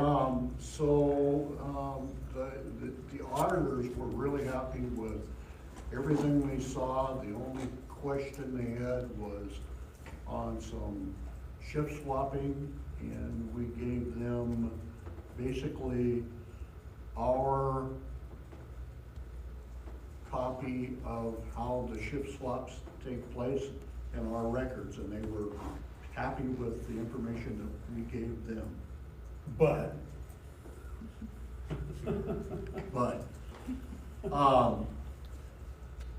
So they're gonna come back in 2 years to do another audit, was the schedule on it. Where it'll only be a year, because we're so far behind, but it'll be a Right. 2-year It's a audit. two-year audit, yeah. We're a year behind, Yeah, they took so long on this one. and we still have to, we still pay a fee to the state for the audit, and that's, we have to pay their admin costs, and they estimate that every year. We came in, was it $1,000 under? Yeah, 17 grand this time and Yeah. 28 next time. Yes. Yeah, yeah. So there was a recent Supreme Court ruling about government agencies forcing people to pay for something like this. I'm curious whether or not that will trickle down. And it was held to be unconstitutional. I don't know, did you hear about this, Jim? No, I just know that state auditor's office is under a lot of pressure now. Yeah. As I was describing on the ratings. So, yeah, I was listening very intently when you talked about the 2 years. There was it had to do with a herring fishery. And the federal fisheries people had to be on the boat to monitor how many herring they caught. And the boat owner had to pay the salaries of those monitors while they were on his boat. And the Supreme Court said, no, you can't make them do that. So a funded mandate. So, Yes. how does that apply to this? Yeah, yeah. It just, Yeah. Government's not people, so Yeah. we're not people. So we're on normally a state yearly audit. We did get a management letter this time. Although the state auditor liked our reports and we didn't have anybody out of balance and we showed them that we were checking it, they felt we weren't documenting how we were checking it appropriately. They're gonna find something wrong one way or Yeah. the other. So they would like us to improve our documentation of our checking. okay, So that was it. Other than that, clean as all the other ones. perfect. Yep. And we need to take no action on this? Correct. I wanted to present it to you because now we can post it to our website next week or whenever. Okay. And the management letter, it's just kind of like a hand slap, right? It doesn't? Well, not even a hand slap. Okay. It's just like, hey, we'd like you to consider doing something there. And if you don't do something, then it's winning again. So Jason's gonna print it off twice a year and send an email out that he did, and, then they'll probably tell us that's not what they meant. And if you're looking for the management letter, it's in Greg's file. Falls under safety.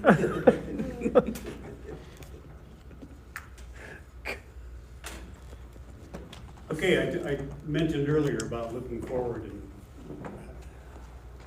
how we need to be always diligent about what we're doing today to make sure that it's gonna move us forward.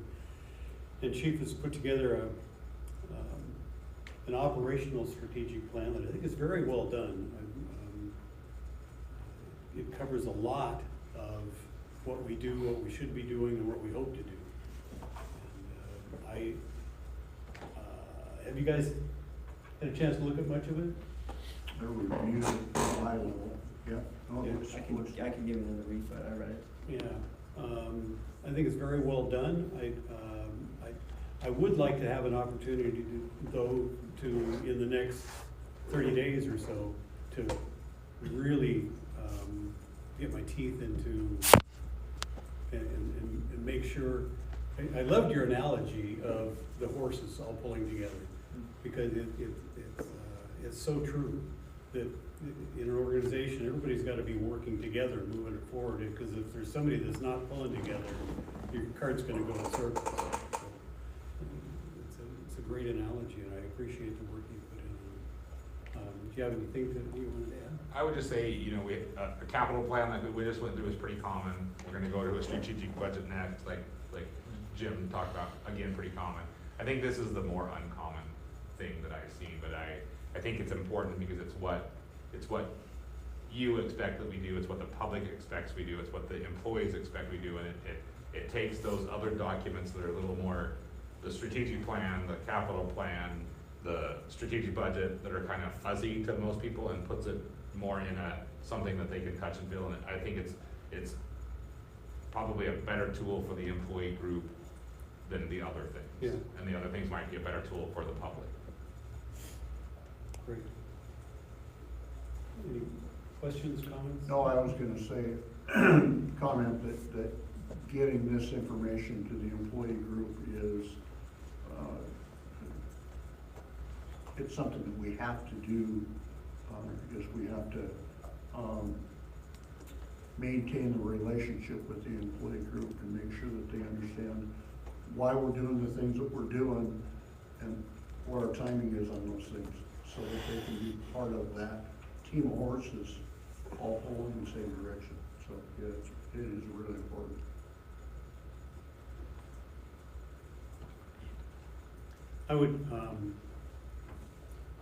I know we've had some competing priorities, but as we continue to work on getting a citizen advisory board, I would love to have them have this document. Absolutely. Yeah, to see what it is that we're striving for and what we're driving at. Yeah. Okay, we will continue to review this. You were asking for some action by when? This one is no deadline. It me, in my head, it would be logical to do at or before the capital plan, again, because really, the capital plan comes out of those things that we're trying to do in there, but again, is there any need to have it done before the capital plan? No, the capital plan is the one that really has the deadline, like Ralph talked about. These are just important documents, and the strategic budget, like Jim said, is probably even more important than the operational plan, because we'll potentially get rated on that.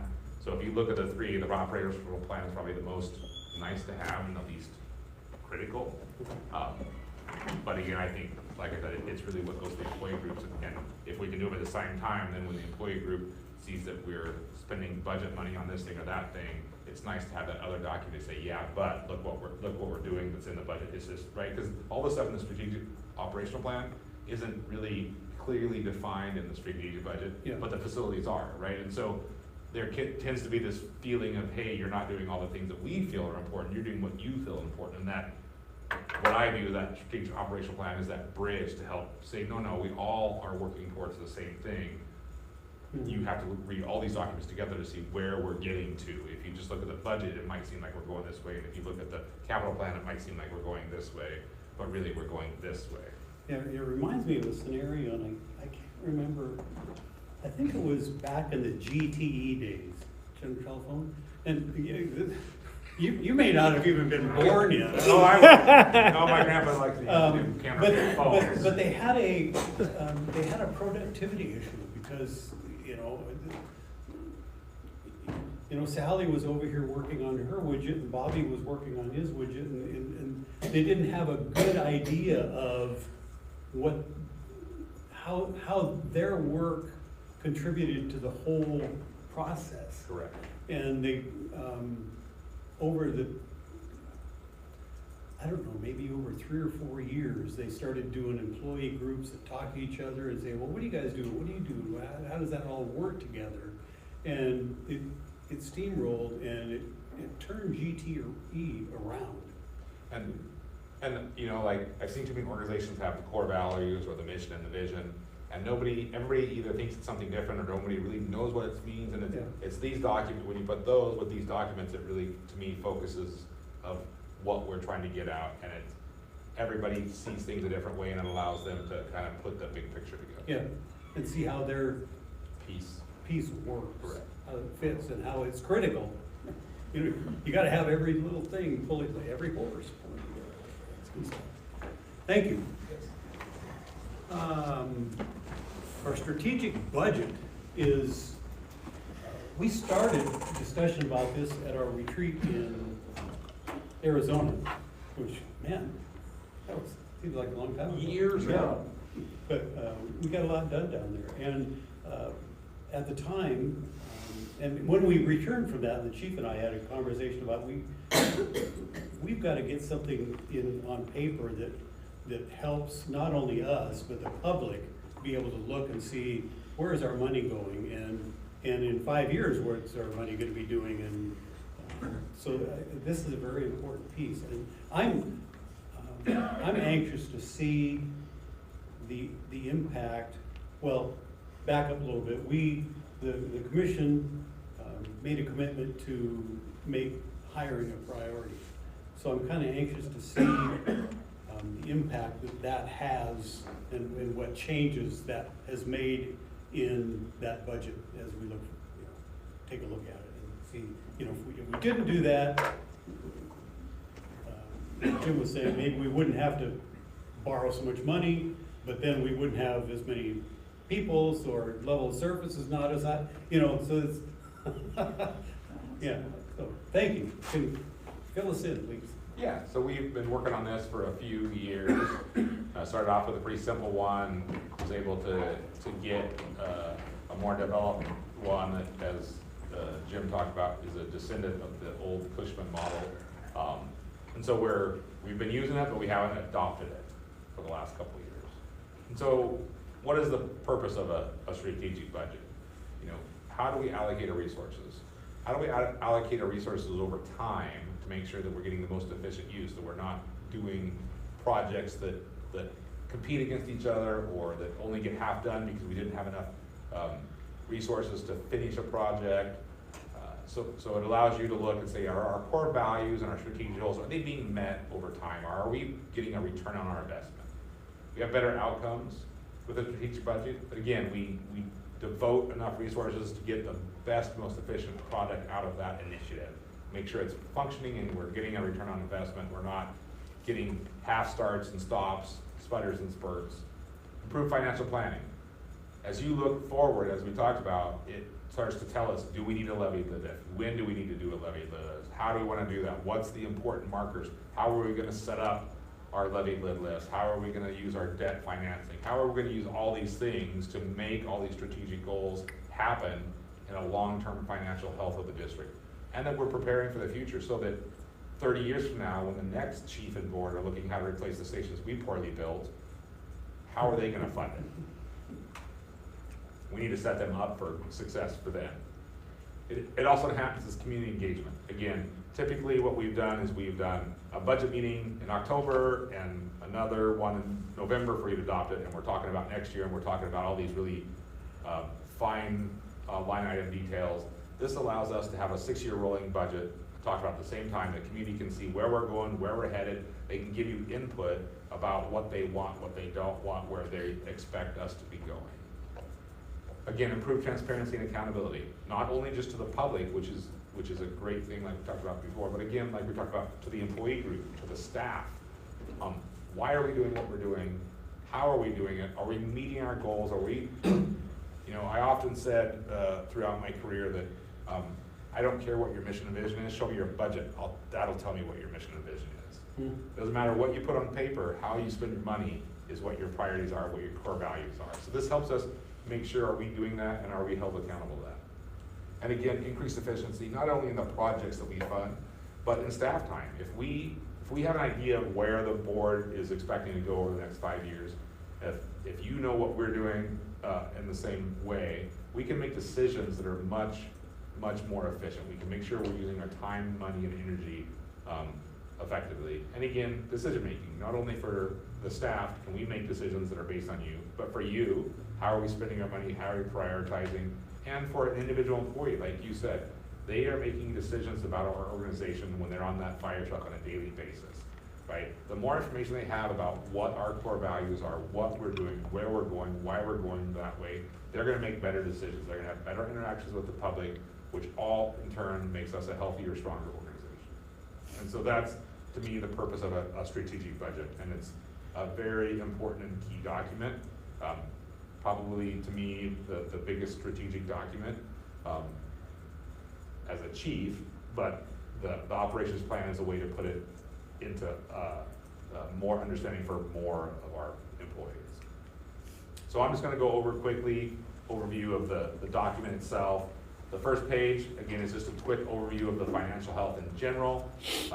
You might see up here some red and be concerned about that, but really that's just how much above or below our goal of 37%. So our goal, like Jim was talking about, our target reserve is 37%. And so this just says, how close to that goal are we? I have really no concern with this red, because even by 2030, we're only less than 2% under our goal. And that's assuming we don't have a higher GMT returns like we always do, because we under budget that. We under budget our transport revenues. We typically underspend because we can't spend every single line item. So even if we just averaged half of our yearly underspend, we would not have a red in 2030. So I won't concern myself with these until we get a little closer to those. Because every year we update the information and we get better and better information.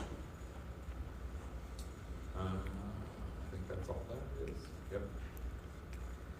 This is just seeing that same slide in graphical form. So this talks about our operating cash balance, that thing that Jim was talking about, our reserve cash balance, and then just a simple graph about our revenue expense. You can see they bump around, but in general, we are not spending more than we're taking in.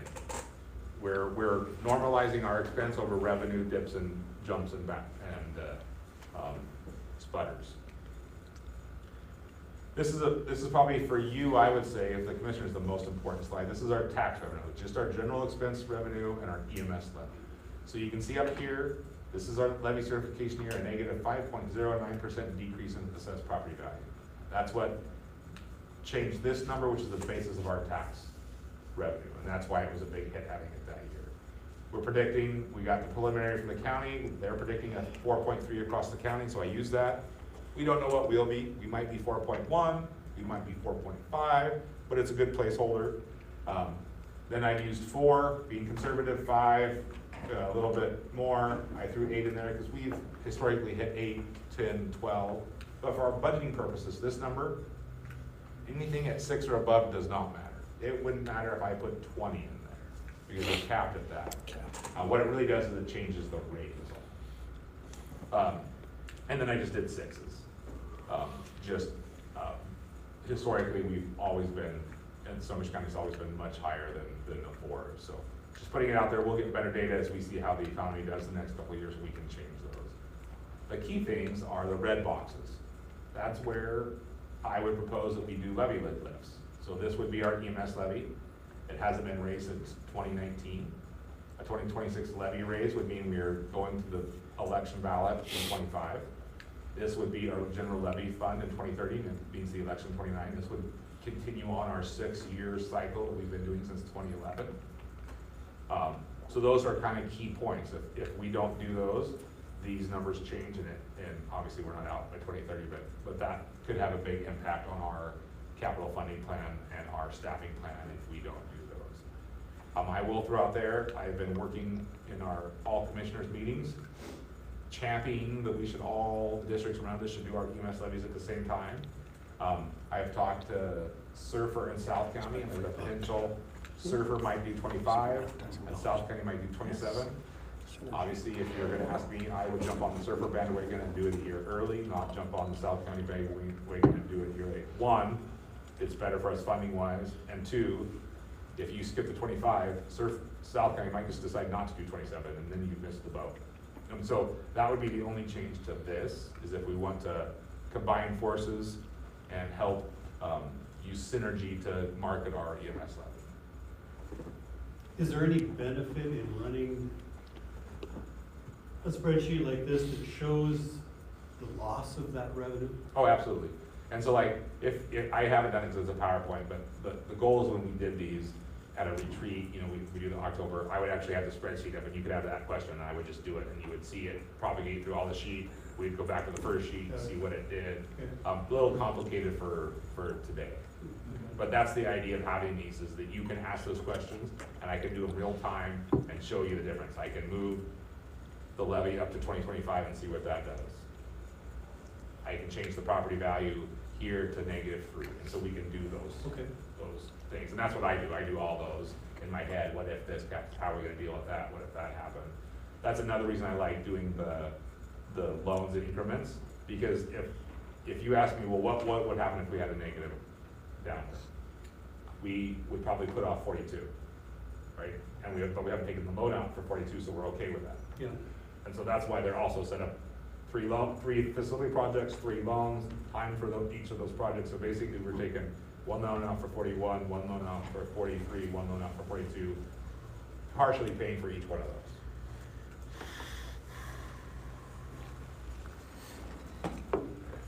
This is our other revenue. You can see our other revenue is pretty small. Most of our other revenue comes from 50% GMT and 50% transport revenue. And in this one, I put very modest 3% growth in some of the boxes, and as you can see, some of the boxes I put no growth in, just to be conservative. I can slow down if you want, and it's all in your packet, so go on high overview. Operating expense, again, of our budget, the operating expense, the non-labor expense is very small. We do not have a huge operating expense. So again, this is pretty much just our operating expenses with a CPI of 3 or 4%, 5%. Every category is different, trying to use historical averages to figure out what those are. And we, at real time, we can tweak all of those too. And then we go to our big one, labor expense, staffing levels. So you can see here we've hired the fire marshal already. We've actually moved the office up there. We've partially either hired for the debit day and or the dedicated engine and or just if we can't get our part-time program. So you authorized us to hire 4 full-time last meeting. Those are either gonna be part of that debit day thing. So our labor group loses debit days over 25 and 26. That equates to 1 full-time position. So we need one full-time position to overcome those lost hours. So one of those 4 might do that, and the other 3 might go to help start the dedicated engine staffing. Or those other 3 might go to, if we just can't get part-timers, they might just turn into, 2 of them might be to fix the part-time gap, and 1 might be towards the dedicated. Again, we'll have to play with that over the next year or so. But then we plan on hiring 8 for a dedicated engine in 26, another 4 for a third on that medic unit in 27, a fire inspector, and then 8 for a dedicated unit again. And then 4 more in 2030. So if this plan went through and all the money's in there, we would hire 22 additional by 2030. The original plan, when we were talking to the voters, and originally was 8 to 10 by 2030. So we've increased, we've over doubled that in this now plan and moved that funding into that debt financing. On-duty positions, it'll increase on duty from 13 to 19? 10 to 15. Oh, Because where'd I get 13? because some of those are like the deputy and the part-time, Okay. right? And so, but again, we're gonna have a 50% increase over a 5-year period. Yeah, That's pretty substantial. significant. Yeah. And I think it's money well spent personally. Oh, actually 6, I forgot about those other points. If we do the 2040, I put that in tentatively because getting that far out is hard, so it would be, if we did the 4 in 2032, it'd be 6, 10 to 16 by 2030.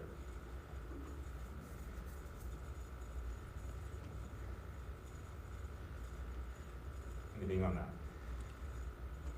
So that increases our labor costs by about $6 million. Correct.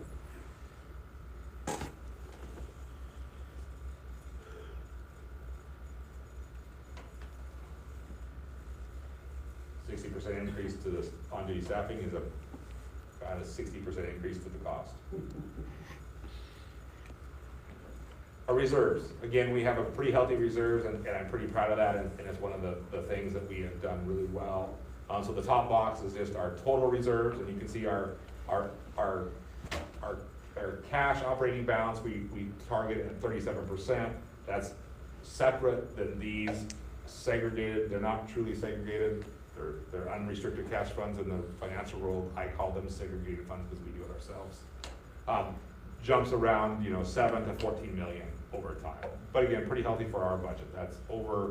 It's about a year's worth of budget and reserves just in spoken for. First box is our leave liability fund for unexpected leave balances. We don't have any expected.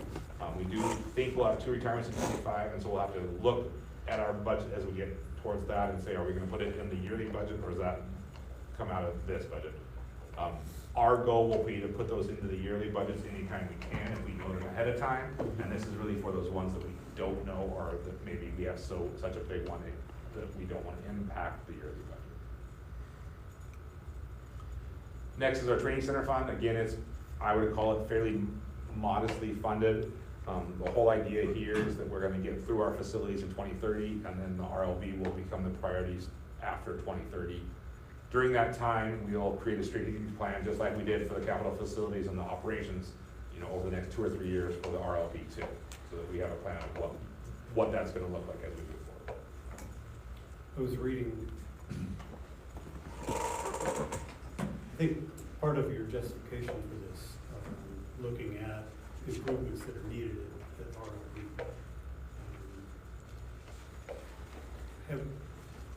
Have we known that that's coming? We've just been waiting to address it, or did it sneak up on us? And I'm not casting.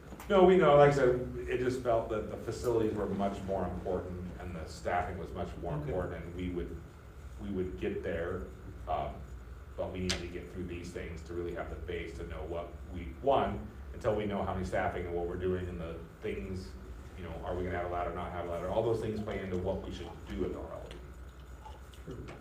So as we get those over the next couple of years, really solidified, that will help guide what should happen at RLB. Plus, that, the money starts to open back up then by getting the facility. Right, in. right. So it kind of all times together. Do we receive enough revenue from that, from other agencies using it, that we can leverage any of that to make some minor improvements? Oh, yeah, so if you look up here, I even have, so we have our expected revenue from theirs. Since we changed, this was kind of assuming the original